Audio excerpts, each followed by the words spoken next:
Hello friends and welcome to channel education by Alok Kumar Yadav.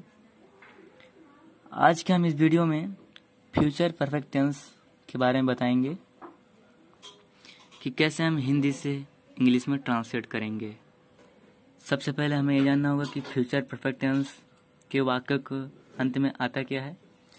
तो ऐसे वाक्यों के अंत में चुकेगा, चुकूंगा, चुकोंगे आदि शब्द आते हैं। तो इसमें सिंपल और कॉम्प्लेक्स दो तरीके के होते हैं। रूल नंबर 1, यदि एक ही वाक्य में दो कामों का होना पाया जाए तो पहले होने वाले कार्य के लिए विल हैव या शैल हैव और फिर मेन वर्ब की थर्ड फॉर्म का प्रयोग करते हैं, और दूसरे काम के लिए सब्जेक्ट के अनुसार प्रेजेंट सिंपल टेंस का वर्ब का प्रयोग करते हैं।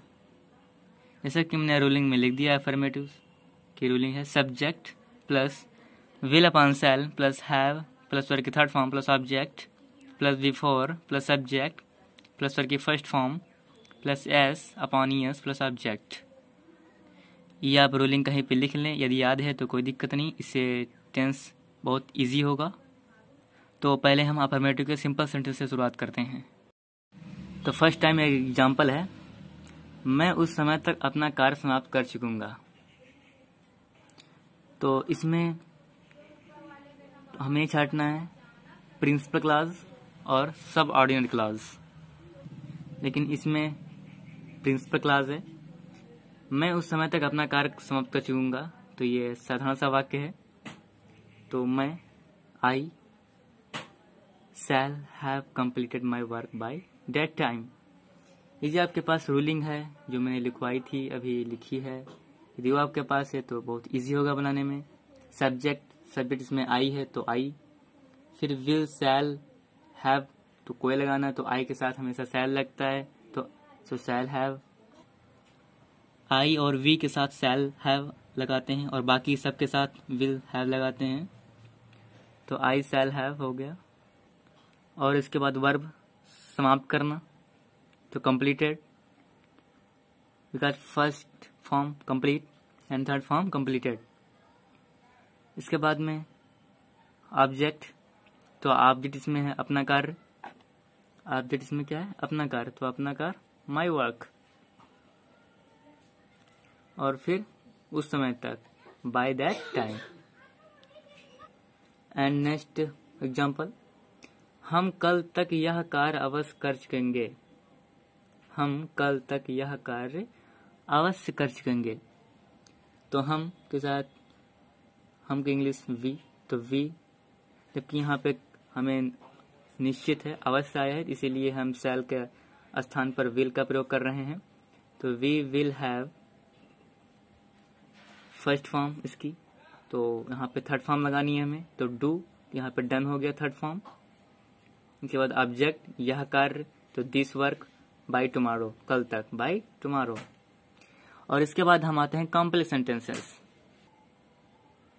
कॉम्प्लेक्स सेंटेंसेस जैसे पुलिस के वहां पहुंचने से पहले ही चोर भाग चुकेंगे। तो इसमें यह देखना है कि एक वाक्य प्रिंसिपल क्लॉज है और दूसरा सब ऑर्डिनरी क्लॉज है। अब हमें ये भी देखना है कि हमें बनाना कहाँ से है, और इसमें रूलिंग पूरी लगेगी। उसमें क्या था, subject plus will upon shall plus have verb की थर्ड फॉर्म प्लस ऑब्जेक्ट, यहाँ तक की रूलिंग लगती थी। लेकिन ये कॉम्प्लेक्स सेंटेंस है, तो इसमें subject plus will upon shall plus have plus verb की third form plus object plus before plus subject verb की first form plus S upon S plus object की पूरी रूलिंग लगेगी।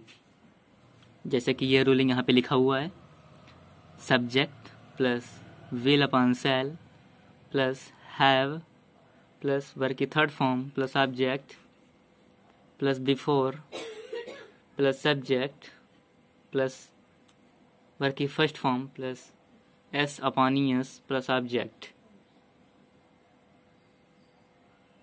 ओके, तो पुलिस के वहां पहुंचने से पहले ही चोर भाग चुकेंगे। तो हमें इसमें देखना है कि प्रिंसिपल क्लास कौन सा है और सबऑर्डिनेट क्लास, मुख्य क्लास और आश्रित उपवाक्य। जिसमें प्रिंसिपल क्लास चोर भाग चुकेंगे इतना है, क्योंकि चोर पहले चोरी करेगा फिर बाद में पुलिस आएगी। तो हम बनाएंगे प्रिंसिपल क्लास को पहले, और रूलिंग शुरू से लगाएंगे और बनाएंगे यहाँ से चोर भाग चुकेंगे।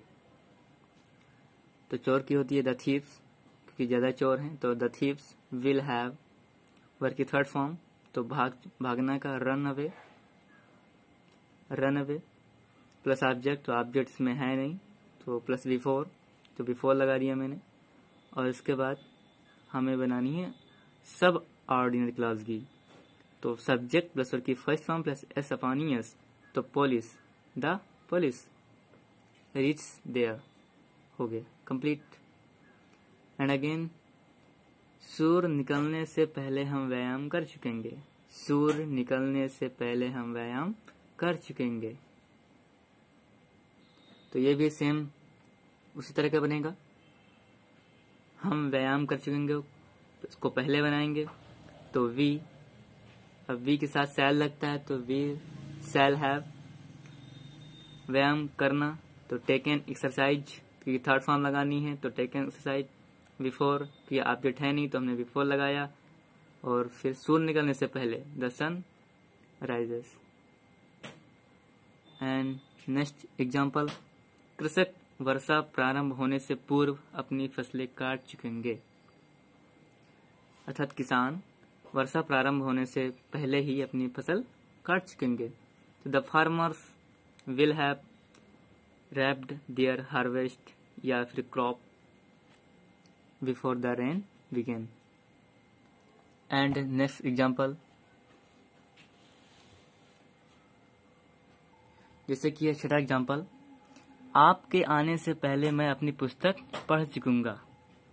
तो इसमें हमें बनाना है प्रिंसिपल क्लास से, अर्थात मुख्य वाक्य से। इसमें मुख्य वाक्य क्या है, इसको आप लोग प्लीज ट्राई करें, और मैं भी ट्राई करता हूँ। तो लिखा है मैं अपनी पुस्तक पढ़ चुकूंगा, तो सब्जेक्ट्स में क्या है, मैं, तो क्या बना आई, और आई के साथ क्या लगेगा, सैल, तो सैल,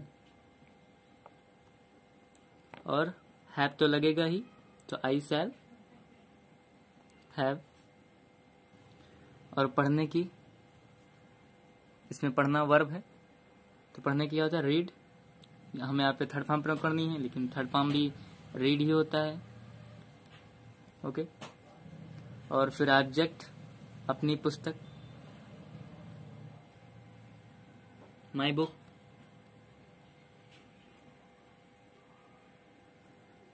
तो माई बुक।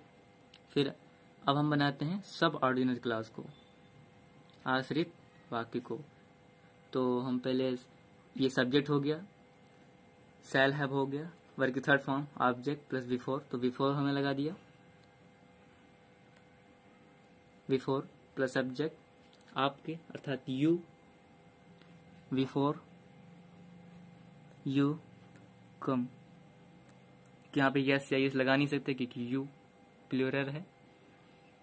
तो आशा करता हूँ कि आपको यह वीडियो समझ आया होगा, और इसकी आगे के लिए हमारा नेक्स्ट वीडियो ज़रूर देखें, और please like comment and share करना ना भूलें। और जिसने आज तक मेरे चैनल को अभी तक सब्सक्राइब नहीं किया है वो प्लीज़ सब्सक्राइब कर दें, और press the bell icon for more videos. Thank you for watching. और हाँ, कमेंट में हमें ज़रूर बताएं कि वीडियो कैसी लगी, और